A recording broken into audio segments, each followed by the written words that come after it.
이 시간 우리에게 주시는 하나님의 말씀은 우리 사도행전 18장 1절부터 11절 말씀까지 제가 한 절 읽고 여러분들이 한 절 읽고 하여서 교독하도록 하겠습니다.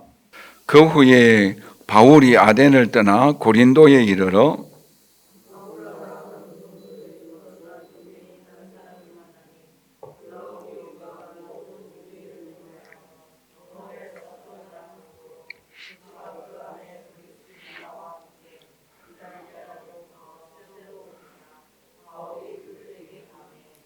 생업이 같음으로 함께 살며 일을 하니 그 생업은 천막을 만드는 것이더라.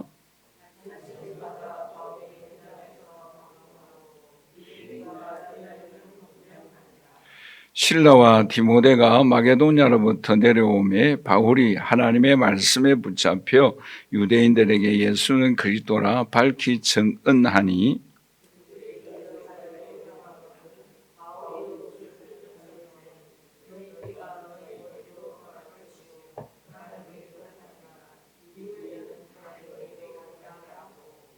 거기서 옮겨 하나님을 경외하는 디도 유스도라 하는 사람의 집에 들어가니 그 집은 회당 옆이라.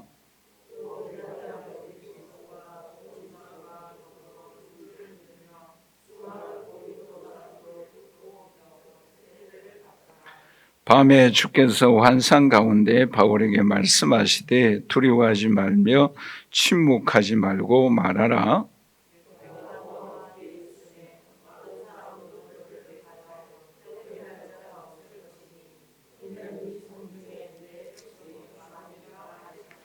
같이 읽겠습니다. 1년 6개월을 머물며 그들 가운데서 하나님의 말씀을 가르치니라. 아멘. 여러분은 지금 평안하십니까? 아니면 낙심하고 두려워 떨고 계십니까? 아니면 어떤 문제는 평안하고 어떤 문제는 낙심되고 두려워 떨고 계십니까? 사도 바울은 고린도에 도착하였을 때의 그 심정이 어떠하였는가? 고린도전서 2장 3절 말씀에 보시면 이렇게 말씀을 하고 있죠. 우리 다 함께 같이 읽도록 하겠습니다. 내가 너희 가운데 거할 때에 약하고 두려워하고 심히 떨어노라 라고 말씀을 하고 있습니다. 그럼 바울도 이 고린도에 도착하였을 때는 굉장히 두려워하고 떨고 있었다라는 거죠. 마치 이 모습은 예수님이 생각나시죠? 예수님이 십자가를 앞두고 겟세마네 동산에서 그 예수님이 심히 고민하고 또 죽게 되었다라고 표현하고 있습니다. 오늘도 어떤 때는 또 어떤 문제로 인하여 이런 모습이 우리 속에도 나타날 때가 있지요. 그러면은 왜 이 고린도에 도착하였을 때 이 바울은 이런 고민을 하고 있을까요? 그 이유는 크게 네 가지가 있어요. 그 중에 하나가 뭔가 하면은 이 고린도에는 동역자가 한 사람도 없었어요. 혼자 도착을 하였습니다. 뿐만 아니라 경제적으로도 굉장히 어려웠다라는 그런 상황을 우리가 살펴볼 수가 있지요. 더 나아가서 이 고린도는 어떤 도시인가 하면은 한마디로 말하면 쾌락의 도시입니다. 그러니까 성적으로 굉장히 방탕한 도시 중에 하나입니다. 그러니까 그 도시에서 복음을 증거하기가 굉장히 어려웠다라는 거지요. 더군다나 앞전에 그 아덴에 전도하였을 때에 그 자신이 굉장히 많은 지식을 갖고 있는 사도 바울이었기 때문에 아덴에서 한번 겨루어 보자, 한번 쟁론해 보자 하면서 기대를 가지고 그곳에서 복음을 증거하였는데 그렇게 기대만큼 열매가 없었다라는 거지요. 여러 가지 모습을 통해서 이 바울이 그렇죠? 기가 죽었다라는 거지요. 그래서 심히 두려워하고 떨고 있었다라고 말씀을 하고 있습니다. 그런데 그럴 때에 이제 하나님께서 어떻게 이 바울로 하여금 위로하여 주시고 힘을 주시는가 하면은 크게 두 가지 모습으로 나타나고 있어요. 한 가지 모습이 뭔가 하면은 하나님께서 직접 환상 중에 찾아가 주셨어요.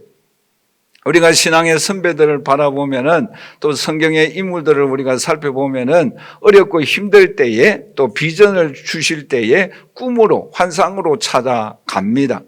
오늘 이 자리에 함께 예배드리는 저와 우리 사랑하는 성도 여러분, 우리의 삶에 지금 어떤 모습이든지 간에 주님께서 우리에게 찾아오실 때에 만나는 은총과 축복이 임할 수 있기를 간절히 소원합니다. 뿐만 아니라 이 바울에게는 꼭 필요한 사람들을 또한 만나게 해 주십니다. 그 사람들이 누구입니까? 아굴라와 브리스길라라는 부부입니다. 성경에서 학자들이 가장 아름다운 부부가 바로 이 아굴라와 브리스길라 부부라고 말을 하고 있습니다. 오늘 저와 여러분들의 가정의 부부가 이런 가장 이상적인 부부가 되시기를 주님의 이름으로 간절히 축원합니다. 뿐만 아니라 이 디모데와 실라 동역자들이 다시 이제 고린도에 와서 만나게 되어집니다. 그러므로 인해서 힘을 얻고 이 고린도에서 1년 6개월 동안 머물면서 복음을 증거하였다라고 말씀을 하고 있습니다.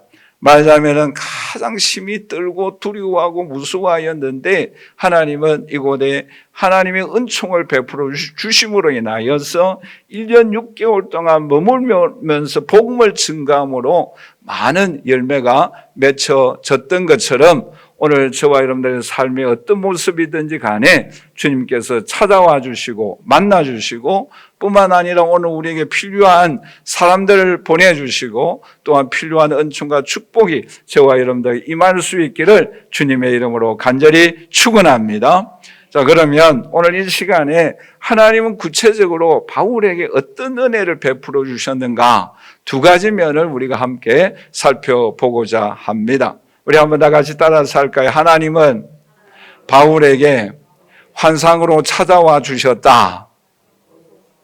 여러분, 이 사도행전에 보시면 하나님께서 환상 중에 바울에게 찾아가는 모습이 크게 네 가지 말씀으로 교훈하고 있습니다. 물론 사울이 바울로 변화되어질 때에 다메섹 도상에서 주님이 찾아가십니다마는 그것을 제외하고 네 번이나 하나님께서 환상 중에 찾아가서 말씀을 하고 있습니다. 우리가 공부한 내용 중에 첫 번째가 어디에 나옵니까? 사도행전 16장에 나오지 않습니까? 사도 바울이 아시아에서 복음을 증거하려고 하였는데 어디로 인도해 주셨어요? 유럽으로 인도해 주셨습니다. 사도행전 16장 9절인데 우리 한번 다 같이 읽어보도록 할까요? 밤에 환상이 바울에게 보이니 마게도냐 사람 하나가 서서 그에게 청하여 이르되 마게도냐로 건너와서 우리를 도우라 하거늘. 오늘 이 자리에 함께 예배드리는 저 우리 사랑하는 성도 여러분, 오늘 우리에게 주님께서 환상 중에 찾아오셔서 꿈을 주시고 생각지 못하였던 방법과 역사로 인도하여 주시는 손길을 경험할 수 있기를 주님의 이름으로 간절히 축원합니다. 그 두 번째 환상이 어디인가 하면은 바로 오늘 본문 말씀에 기록되어져 있지요. 오늘 본문 말씀 18장 9절에서 10절인데 우리 한번 다 같이 읽도록 하겠습니다. 밤에 주께서 환상 가운데 바울에게 말씀하시되 두려워하지 말며 침묵하지 말고 말하라. 내가 너와 함께 있음에 어떤 사람도 너를 대적하여 해롭게 할 자가 없을 것이니 이는 이 성중에 내 백성이 많음이라 하시더라. 조금 있다가 생각하겠습니다마는 5가지 은총을 베풀어 주십니다. 5가지 약속을 해 주십니다. 오늘 저와 여러분들도 두렵고 떨고 걱정하는 일들 위해 하나님이 찾아와 주시고 위로하여 주시고 함께하여 주시는 은총과 축복이 함께할 수 있기를 주님의 이름으로 간절히 축원합니다. 세 번째, 언제 주님께서 찾아가 주시는가 하면은 사도행전 23장 11절 말씀인데 이 말씀은 어떤 내용의 말씀인가 하면은 하나님께서 바울로 하여금 예루살렘뿐만 아니라 로마에 가서도 복음을 증거하게 해 주시겠다라는 약속의 말씀입니다. 더 나아가서 마지막 네 번째로서는 27장에 나오지요. 바울이 유라구로라는 그런 태풍을 만나게 되어집니다. 함께 타고 갔던 많은 사람들이 죽음의 위기에 처하게 되어집니다. 그럴 때에 하나님께서 환상 중에 나타나셔서 염려하지 말라, 내가 이 배 타고 가는 모든 사람들을 지켜주시겠다라고 환상 중에 나타나십니다. 오늘 이 자리에 함께 예배드리는 저와 우리 사랑하는 성도 여러분, 우리의 삶이 어떠하든지 간에 주님께서 찾아와 주시고 만나 주십니다. 우리 주님은 우리를 지켜보고 계십니다. 은혜를 베풀어 주실 줄 믿습니다.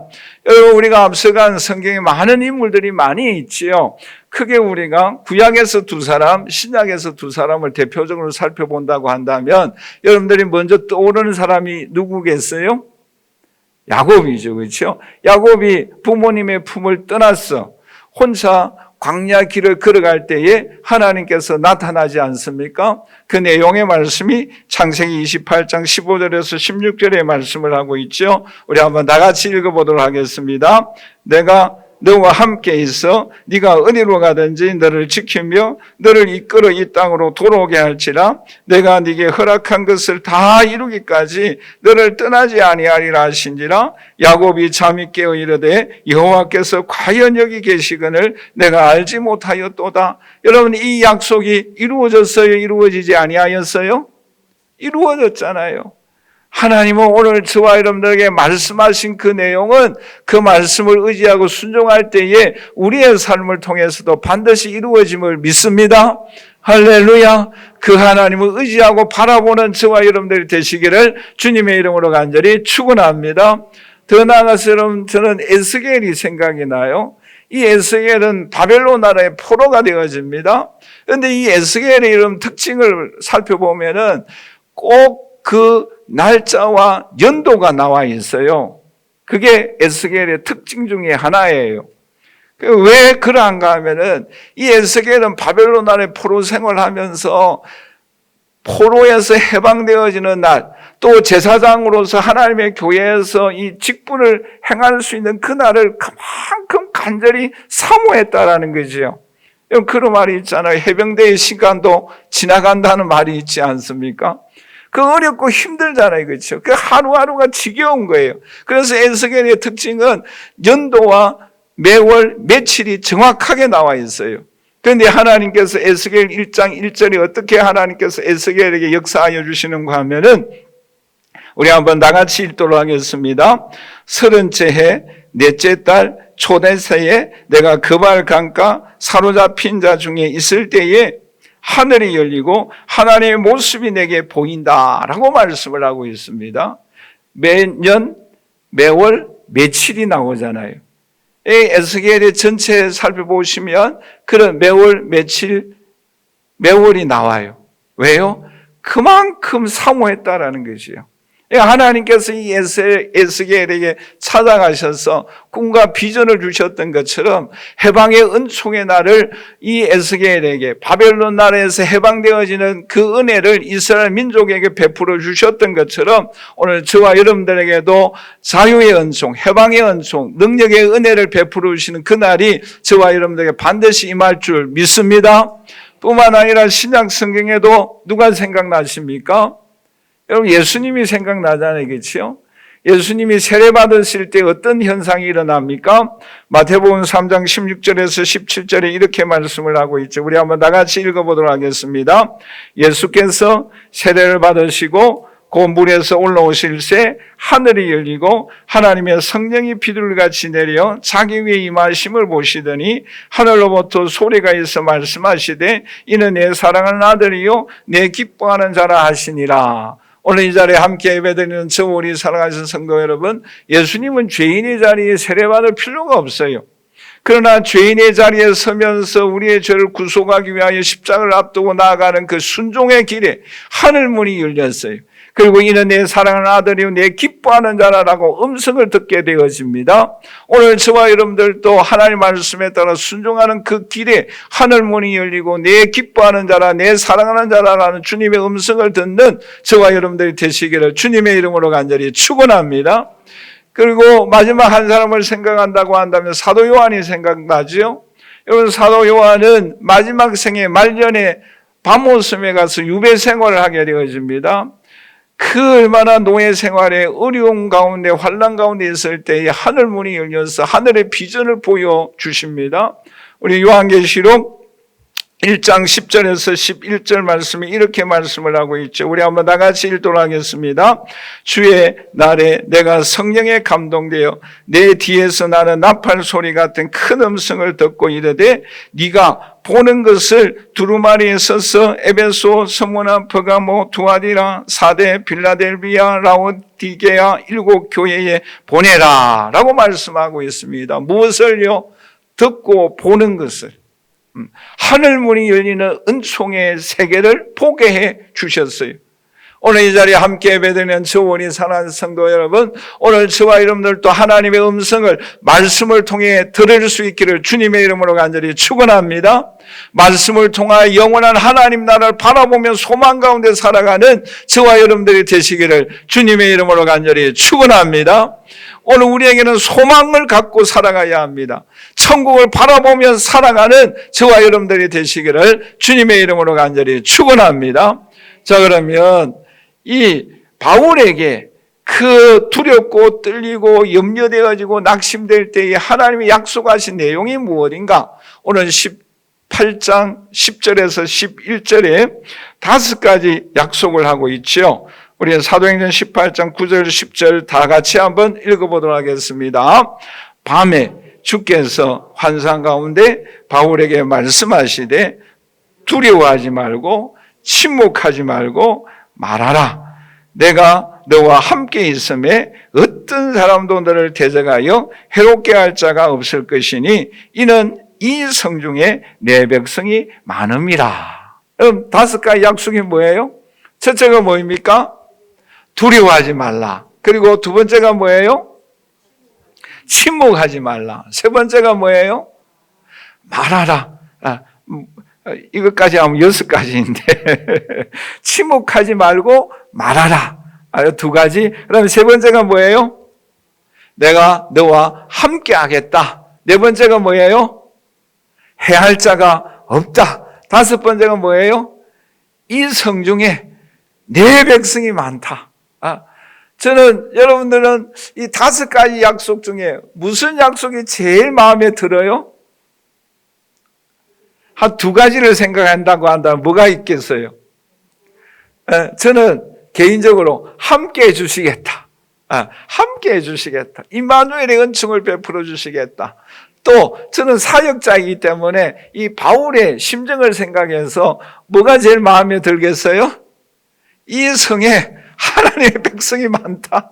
왜요? 아덴에서 실패한 건 아니고 기대의 만큼 예수 믿는 숫자가 적었잖아요. 그렇죠?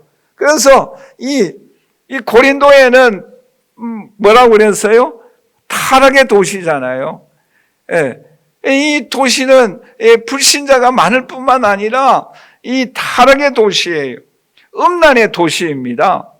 특별히 이 도시에는 신전이 하나 큰 신전이 있는데 우리 한번 다 같이 크게 따라서 하십시다. 아포로디테. 좀 어렵죠? 같이 크게 따라서 합니다. 아포로디테. 아포로디테라는 이 큰 신전이 있는데 여기에는 여자 사제가 있었어요. 여자 사제인데 좋은 말로 여자 사제고 나쁜 말로 표현하면 매춘부예요. 이 사람들과 뭐라고 표현해야 되겠습니까? 하여튼 이 접촉을 하면은 관계를 가지면 신과 통한다라고 생각했어요. 그러니까 대놓고 죄를 범하는 거예요. 그 신전에 이 1,000명의 여자가 있어가지고 이 여자와 관계를 하면은 신과 통한다고 하니까 뭐예요? 허락된 나쁜 사람들이었다라는 거지요. 그러니까 얼마나 그 도시가 타락했겠어요. 뿐만 아니라 이 고린도는 무역항이 발달했기 때문에 굉장히 경제적으로 부유했어요. 잘 살았어요. 그래서 그런 말이 있었어요. 아덴은 정치와 철학의 도시라고 한다면 이 고린도는 무역과 타락의 도시다라고 말한 바가 있어요. 그런 말이 있어요. 고린도스럽다라고 하면은 이거는 굉장히 뭐예요? 타락한 도시의 대표적인 모습을 가리킬 때에 저 사람, 저 도시는 고린도스럽다라고 표현한다고 합니다. 그러니까 얼마나 이 고린도라는 이 도시가 타락된 도시인가라는 사실을 오늘 우리에게 말씀해 주고 있는 거지요. 그러니까 이 도시에 이 바울이 전도하려고 하니까 굉장히 두렵지 않겠어요? 그래서 하나님이 그 심정을 아시고 뭐예요? 이 성중에 내 백성이 많다라는 거예요. 그러니까 바울의 마음이 굉장히 뭐예요? 힘을 얻지 않겠어요? 왜? 전도해야 되기 때문에 열매가 많다라는 거예요. 이 아덴에서 기대만큼 열매를 얻지 못하였잖아요. 그렇죠? 그러니까 그 마음이 굉장히 두렵고 염려가 많아요. 저도 어떤 행사를 하거나 전도 집회를 하게 되어지면은 그 어떤 때는 기대 이상으로 열매가 맺을 때가 있어요. 참 감사하죠. 그런데 또 어떤 때는 기대한 만큼 열매가 없을 때가 있어요. 그럼 굉장히 힘을 잃을 때가 있습니다. 그런데 다음에 또 하려고 할 때에 그때 굉장히 어려웠는데 이런 생각하면은 힘이 빠질 때가 있어요. 어려울 때가 있어요. 바울도 역시 마찬가지예요. 지금 이 아덴에서는 좀 그렇게 많은 열매를 맺지 못하였는데 이 지금 방탕한 도시 고린도스럽다라는 그러한 도시에 공식적인 매춘부만 1000명 이상 되어지는데 그런 도시에 가서 거룩을 지키라, 예수 그리스도를 믿어라, 모든 죄를 회개하라 이런 복음이 통하겠어요? 이게 굉장히 어렵다라는, 부담스럽다라는 거죠. 그럴 때 하나님이 뭐라고 말씀합니까? 이 성중에 내 백성이 많다. 얼마나 힘이 되겠어요. 오늘 여기서 오늘 우리에게 교훈해 주고 있는 것이 무엇입니까? 크게 두 가지예요. 우리 한번 다 같이 따라서 하십시다. 현실은 답답할 때가 있습니다. 네. 여러분 바울을 생각해 보세요. 잘 사는데 타락되어졌어요. 이게 굉장히 힘든 거예요. 잘 살고 부유한 도시에 타락되어지고 쾌락이 난무한 도시에 그 사람들에게 회개하라, 주 예수를 믿어라, 거룩한 삶을 살아가라, 우리의 죄를 위하여 십자가에 죽으신 예수 그리스도이시다, 그분 앞에 나와야 한다. 참 어렵지 않겠어요? 오늘날 우리의 삶의 현장도 어떠합니까? 참 막막할 때가 있지 않아요? 우리 나라의 민족의 형편을 생각해 보더라도 그렇죠. 정치적으로 너무 힘들잖아요. 경제적인 상황도 어렵지 않습니까? 그런 때에 오늘 우리 이 암담한 현실 속에 있을 때에 바울에게 찾아가신 그 하나님, 오늘 저와 여러분들에게 찾아오실 줄 믿습니다. 그 하나님의 손길이 나타나게 될 줄 믿습니다. 주님은 은혜 베풀어 주십니다. 오늘도 우리에게 찾아와 주십니다. 주님만을 바라보십시다.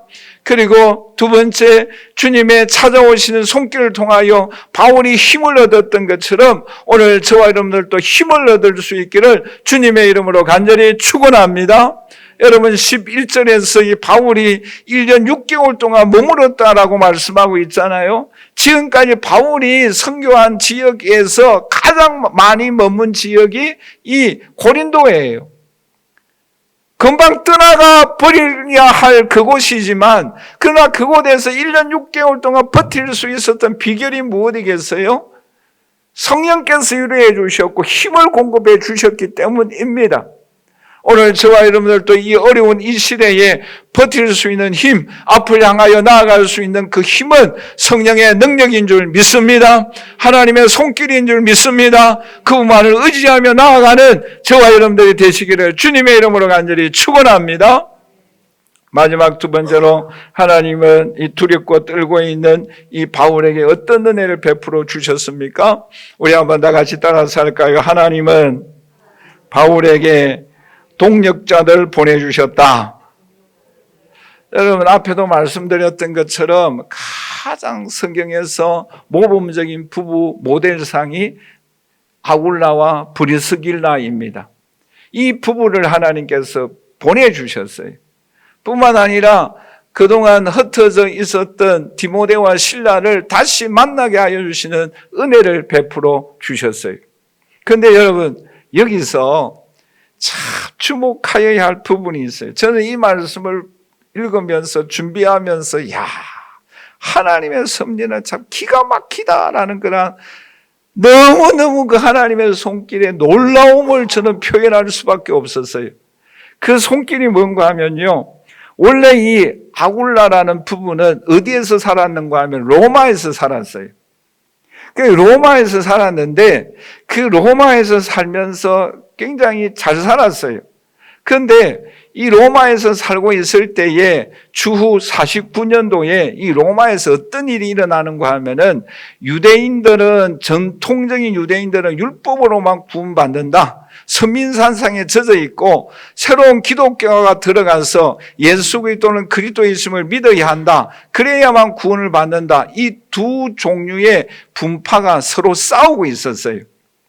싸울 때에 글라우디오라는 이 사람이 로마에 살고 있는 유대인들은 이 편이든 저 편이든 다 추방해버렸어요. 외국으로 나가라라고 쫓아내버렸어요. 추방령이 내려졌어요. 그럴 때에 이 아굴라라는 부부가 먼 나라로 피난 갈 수밖에 없었어요. 자, 그런데 역사의 흐름은 기가 막힙니다. 그런데 이 고린도라는 도시에는 오늘날 우리에게 적용한다고 한다면은 전국 체육대회가 2년마다 고린도에서 열립니다. 그런데 전국 체육대회가 2년마다 열리는데 51년도에 열릴 예정에 있었어요. 그러니까 49년도에 추방령이 내리잖아요. 이거 51년도에 전국 체육대회가 열리잖아요. 그러면은 이때 당시에는 숙소가 부족하기 때문에 뭐 여관이라든지 호텔이라든지 이런 게 부족하잖아요. 그렇죠? 그러면은 선수들이, 코치들이 어디 와서 귀가하겠어요? 가죽 텐트를 만드는 그 텐트에 기숙하게 된다라는 거예요. 그런데 여러분, 아굴라 부부가 기술이 뭐예요? 텐트 만드는 기술이 있어요. 별로 놀라지 않네요. 여러분, 기가 막히잖아요.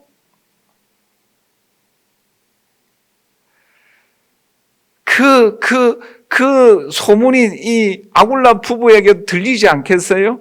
49년도에 추방을 명령을 받고 가야 할 곳은 없고 어디로 갈 것인가 기도했지 않겠어요? 그러니까 51년도에 전국 체육대회가 열리는데 텐트, 기숙사가 필요하단 말이죠. 숙소가 필요하잖아요. 그러면은 영업이 잘 될 거 아니에요? 그래서 그 아굴라 부부가 로마에서 고린도에 이사 왔다라는 거예요. 할렐루야. 그런데 여러분, 이때에 더 기가 막히는 것은 바울도 경제적으로 뭐예요? 어려웠어요. 경제적으로 어려우니까 이 바울이 어떻게 하는가 하면 오늘 본문 말씀 2절 3절 우리 다 같이 한번 읽어보도록 하십시다. 같이 읽겠습니다. 아굴라라 하는 유대인 한 사람을 만나니 글라우디오가 모든 유대인을 명하여 로마에서 떠나라 한 고로 그가 그 안에 브리스길라와 함께 이달리아로부터 새로 온지라 바울이 그들에게 감에 생업이 같으므로 함께 살며 일을 하니 그 생업은 청막을 만드는 것이더라. 누가 먼저 찾아갔어요? 바울이 먼저 찾아갔다니까요. 왜요? 생업이 어려우니까. 그런데 바울의 기술도 뭐예요? 천막 만드는 기술이에요. 그럼 이럴 때는 놀라는 표정을 해야 되는데, 그래서 이 성경 역사자들은 아굴라 부부가 어떻게 같이 생활하였는가 하면 바울과 함께 1층은 천막 만드는 공장이고 2층은 함께 살림을 사는 살림집이었다. 근데 그 집이 나중에는 고린도 교회가 됩니다. 놀라운 하나님의 손길 아니에요?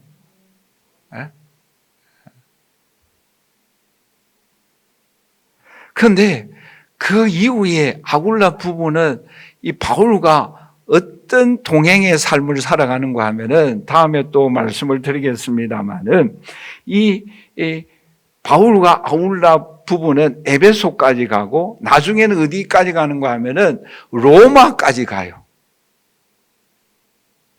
근데 아굴라 부부가 어디에 살았다고요? 로마에 살았다니까요.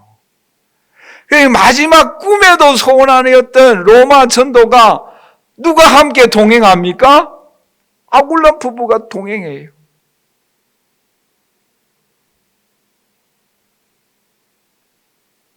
좀 이럴 땐 좀 놀라고 아멘 아멘 해야 되지 않겠어요?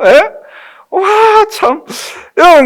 또 이 관계가 어떻게 발달되는가 하면 여기에 좀 놀랄 수 있기를 바랍니다. 고린도전서 16장 3절에서 4절에 우리 다 같이 한번 읽어보도록 하십시다. 너희는 그리스도 예수 안에서 나의 동력자들인 브리스길라와 아굴라에게 문안하라. 그들은 같이 읽어요. 내 목숨을 위하여 자기들의 목까지도 내놓았으니 나뿐 아니라 이방인의 모든 교회도 그들에게 감사하느니라. 뭐까지 내놓았다라고 말씀하고 있어요?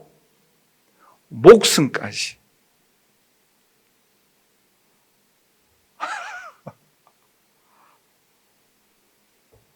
나는 나 몰라요 이거예요. 누가 목숨까지 내놓겠는가? 여러분, 이 만남이 로마까지 동행을 하고 이 아굴라 부부는 바울을 위하여 목숨까지 내어놓을 정도로 아주 가까운 동력자가 되어졌어요. 할렐루야, 할렐루야. 여러분, 그리고 이 디모데와 이 실라는 또 돌아오게 되는데 이 디모데와 실라로부터 어떤 소식을 듣게 되는가 하면은 디모데는 어디에 가 있었는가 하면 데살로니가에 가 있었어요. 여러분, 데살로니가는 아주 핍박을 많이 받은 지역이잖아요. 그리고 데살로니가에 사는 사람들이 바울이 전도하는 곳곳마다 와서 핍박했잖아요. 그런 좀 안 좋은 도시에, 그렇죠. 그런데 그 도시에 이 디모데가 가 있었는데 왜? 그 성도들을 보호하기 위하여, 그 성도들의 신앙을 보살피기 위하여 있었는데 이 디모데가 오면서 어떤 소식을 갖고 왔는가 하면은 데살로니가전서 3장 6절 말씀에 우리 다 같이 한번 읽어보도록 하십시다. 같이 읽겠습니다. 지금은 디모데가 너희에게로부터 왔어. 지금 왔어요. 와서 같이 읽겠습니다. 너희 믿음과 사랑의 기쁜 소식을 우리에게 전하고 또 너희가 항상 우리를 잘 생각하여 우리가 너희를 간절히 보고자 한과 같이 너희도 우리를 간절히 보고자 한다 하니. 자, 좀 더 구체적으로 어떤 믿음인가 하면은 데살로니가전서 1장 8절인데 우리 다 같이 한번 읽어보도록 하십시다. 주의 말씀이 너희에게로부터 마게도냐와 아가야에만 들릴 뿐 아니라 하나님을 향하는 너희 믿음의 소문이 각처에 퍼졌으므로 우리는 아무 말도 할 것이 없다.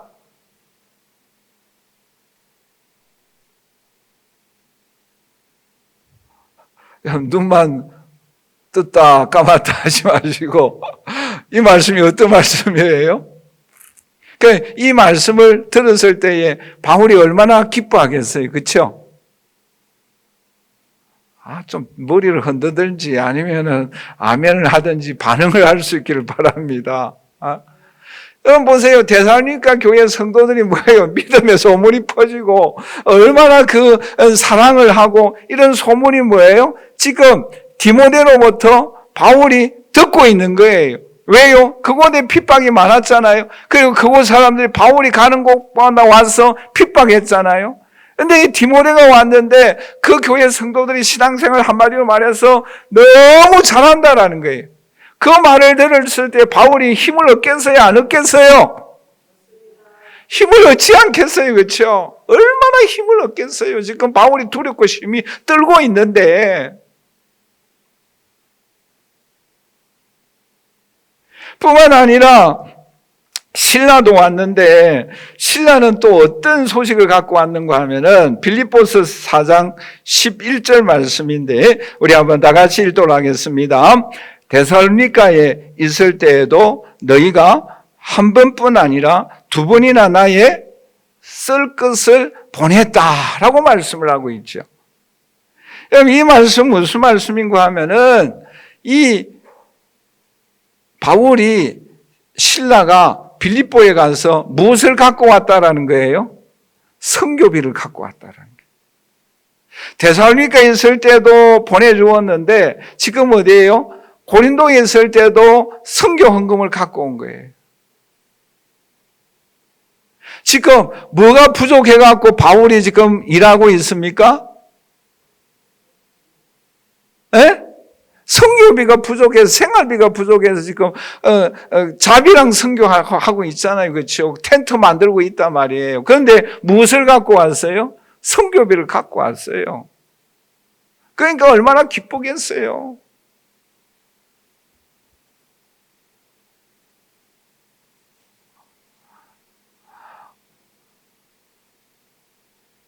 그러니까 이 바울이 그렇죠. 힘이 없었는데 힘을 얻을 수밖에 없잖아요.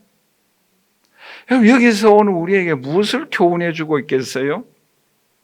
크게 두 가지를 교훈하고 있습니다. 하나는 뭔가 하면은 우리의 이사도 직장도 사업도 공부하는 것도 모든 과정이 하나님의 손에 달려 있음을 믿습니다. 할렐루야. 우연히 일어나는 일이 아니라 모든 일들마다 저와 여러분들의 만남도 여러분들의 삶의 현장에 만나는 사람들도 우연이 아니라 하나님의 손길인 줄 믿습니다.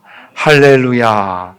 여러분 우리 지난주에 말씀하였던 것처럼 사도행전 17장 26절에 이렇게 말씀을 하고 있죠. 우리 한번 다 같이 읽도록 하겠습니다. 인류의 모든 족속을 한 혈통으로 만드사 온 땅에 살게 하시고 그들의 연대를 정하시고 거주의 경계를 한정하셨으니 하나님은 어떤 하나님? 통치자이신 하나님이신 줄 믿습니다. 역사의 모든 흐름을 주관하고 계시는 줄 믿습니다. 여러분 추방령 내린 것, 이사한 곳, 심지어 직업까지 모든 과정에 하나님의 세밀한 역사가 일어나고 있습니다. 우리 개인도 가정도 우리 충만한 교회도 한국교회도 인민족 위에도 세밀한 하나님의 손길이 일어나고 있는 줄 믿습니다. 인민족을 위하여 한국교회를 위하여 기도하는 모든 제목마다 하나님이 역사하고 계시는 줄 믿습니다. 대통령의 손에 의하여 이루어지는 것이 아니라 하나님을 부르짖는 하나님의 자녀들의 기도로 인하여 인민족이 나아가는 줄 믿습니다. 하나님을 바라보십시다. 하나님을 의지하십시다. 우리 개인과 가정과 우리 자녀들과 우리 한국교회와 충만한 교회와 우리 모든 직업과 우리의 모든 삶의 배후에 하나님이 통치하여 주시고 하나님이 인도하여 주시고 하나님이 다스리고 계시는 줄 믿습니다. 그 하나님을 바라보며 의지하며 나아가십시다. 하나님이 은혜 베풀어 주십니다. 함께하여 주십니다. 축복하여 주십니다. 능력을 베풀어 주십니다. 여기서 오늘 우리에게 두 번째 교훈하고 있는 것이 무엇입니까? 우리 한번 다 같이 따라서 할까요? 만남의 은총을 하나님은 베풀어 주신다. 만남의 은총을 베풀어 주시는 거예요. 여러분 이 아굴라와 브리스길라 부부 만남의 은총으로 아름다운 부부의 삶을, 또 선교의 삶을, 동력의 삶을 살아가게 됩니다. 얼마나 아름다운 모습이에요. 이 부부가 함께 선교합니다. 참 어려워요. 특히 여러분, 이 바울이 총각이잖아요. 그런데 그 가정에 함께 삽니다. 남자는 괜찮는데 누가 제일 어려울까요? 부인이 제일 어려워요. 그래서 어떤 학자는 성경에 브리스길라와 아굴라 부부가 6번 기재되어져 있는데, 아굴라 이름이, 남편 이름이 2번 먼저 나오고 4번은 브리스길라 부인의 이름이 먼저 나옵니다. 왜 부인의 이름이 먼저 나오는가? 왜 먼저 나오겠어요? 믿음이 더 좋아서? 물론 그럴 수 있어요. 그런데 어떤 학자는 참 재미있는 표현을 했어요. 총각 바울이 함께 생활하는데 부인이 얼마나 힘들겠어요. 그러니까 그 부인의 이름이 먼저 나오게 되어졌다. 그거는 농담으로 하는 말이지만 그 속에 진리도 있다라고 생각합니다. 돌보아야 되잖아요, 그렇죠? 빨래도 해줘야 되고 얼마나 생활할 때 불편하겠어요. 그래서 마틴 부버라는 학자는, 우리 한번 다 같이 따라서 할까요? 참다운 만남은 하나님의 은혜이다. 참다운 만남은 하나님의 은혜이다. 우리 옆에 있는 사람 보고 하나님의 은혜입니다 라고 인사하십시오. 우리의 만남은 하나님의 은혜입니다. 할렐루야. 저와 여러분들의 만남도 하나님의 은혜가 되시기를 주님의 이름으로 간절히 축원합니다. 축원합니다. 아멘 크게 하셔야죠. 네, 말씀을 맺도록 하겠습니다. 오늘 이 바울의 상황은 굉장히 두려워요. 떨고 있습니다. 힘을 잃고 있었어요.